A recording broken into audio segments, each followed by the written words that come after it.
হাওড়ার পিলখানা, সেখানে জঙ্গি সন্দেহে গ্রেফতার হওয়া হামিম মণ্ডলের বাবার কারখানার হদিশ পাওয়া গিয়েছে শুক্লা। একদমই 7 নম্বর আলম মিস্ত্রি লেন, সেখানে এই কারখানা, যে কারখানায় এই মুহূর্তে কিন্তু তালা ঝোলানো, তবে লাইট আর ফ্যান কিন্তু চলছে। কাপড়ের ট্যাগ লাগানো হয় এই কারখানাতে। স্থানীয়রা বলছেন 2 বছর আগে এই কারখানা ভাড়া নেওয়া হয়েছিল। এই কারখানাতে হামিমের বাবা তিনি রেগুলার আসতেন, তবে 1 সপ্তাহ ধরে কিন্তু এই কারখানা বন্ধ রয়েছে। তবে আপনাদেরকে যে ছবি এই মুহূর্তে দেখাচ্ছি, দেখুন ফ্যান চলছে, লাইট জ্বলছে, এই অবস্থাতেই এই কারখানা কিন্তু তালা দিয়ে চলে গিয়েছে। হামিম মণ্ডলের বাবার ভূমিকাও এই মুহূর্তে কিন্তু সন্দেহের ঊর্ধ্বে নয়। পুরো বিষয় নিয়ে আমরা কথা বলে নিই। আমাদের সঙ্গে সৌমেন রয়েছেন, আমাদের প্রতিনিধি সরাসরি। একেবারে সৌমেনের কাছে চলে যাব। সৌমেন, এই হামিম মণ্ডলের বাবা, তাকে নিয়ে স্থানীয় বাসিন্দারা তাকে কেউ কিছু জানিয়েছেন? মানে তার ভূমিকা তো যথেষ্ট সন্দেহজনক মনে হচ্ছে এখন। 1 সপ্তাহ তার হদিশই নেই।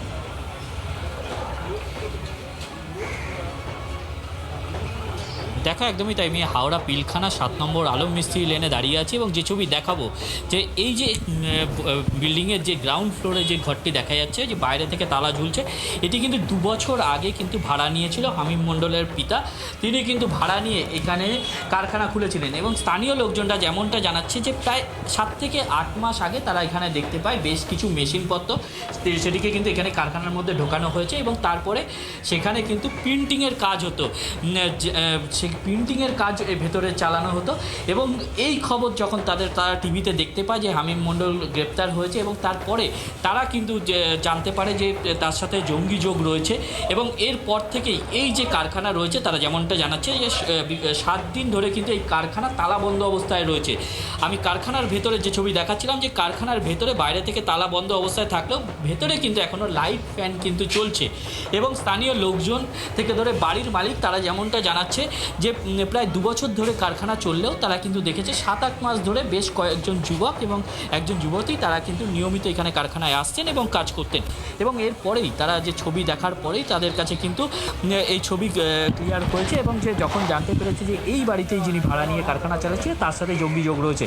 এবং এই মুহূর্তে আমি বাড়ির যিনি মালিক রয়েছে তার সাথে আমি একটুখানি কথা বলে নেওয়ার চেষ্টা করব।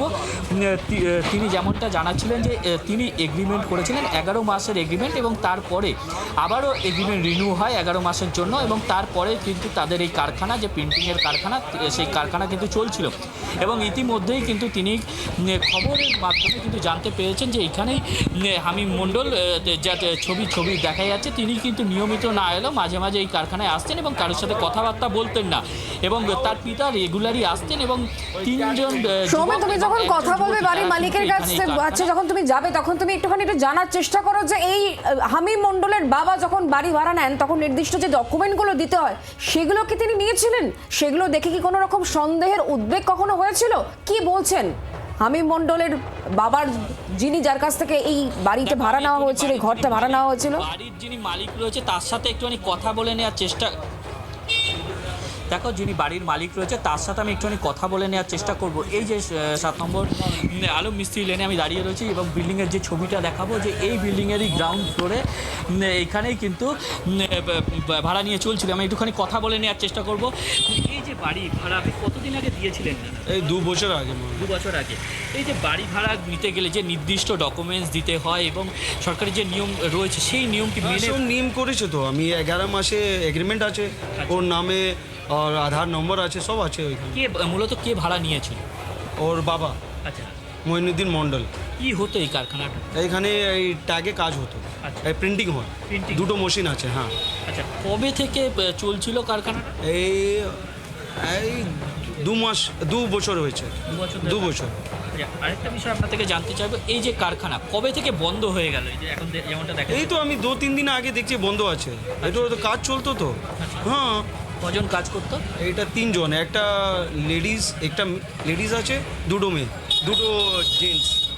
নিয়মিতই আসতো তাদের? হ্যাঁ হ্যাঁ। আর এই যে হামিম মণ্ডল, তাকে কি দেখা যায়? 10 থেকে 5টার সময় কাজ হতো। আচ্ছা, 10টা থেকে 5টা, তারপর কারখানা বন্ধ। আচ্ছা, আরেকটা বিষয়, এই যে হামিম মণ্ডল, তাকে কি আপনারা এলাকায় কখনো দেখেছেন? ও তো এখানে রেয়ার এখানে আসতো, চলে যেত, বাস এইটাই দেখেছি আমি। আর কিছু জানি না। নিজের ওর কী আছে, ওর পার্সোনালিটি কী আছে আমি জানি না। এই ঘটনা জানতে পারলেন এরপরে কতটা আতঙ্কিত, কারণ আপনার যে বিল্ডিং ভাড়া নিয়েছে সেই বিল্ডিংয়ে এই ধরনের জঙ্গি হয় যে ভাড়া নিয়েছে তাদের সাথে কতটা আতঙ্কের মধ্যে? तो अनेक भय लागছে सर, अनेक भय लागছে। अब तो अभी सब देख दाख के देना पड़ेगा अब वैसे।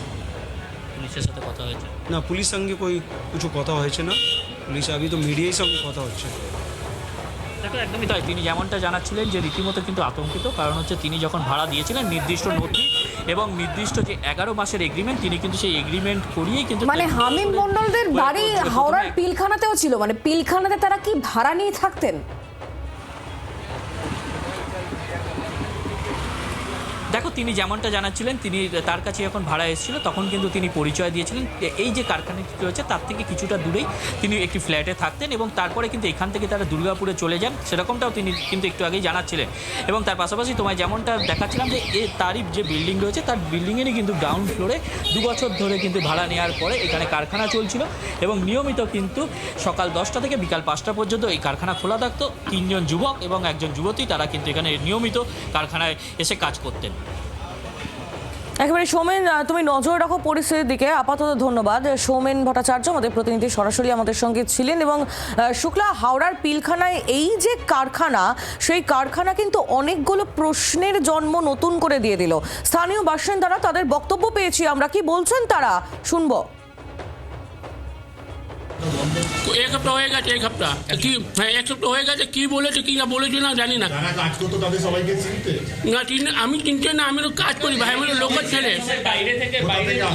কে আমি এরা কাজ করতে কোথা থেকে আসে? কিছু জানি না দাদা, আসবে ওকে আমি ধরে নিব, ধরে নিয়ে আমি দাদাদিকে নিয়ে যাবো উমেশ রায়দিকে।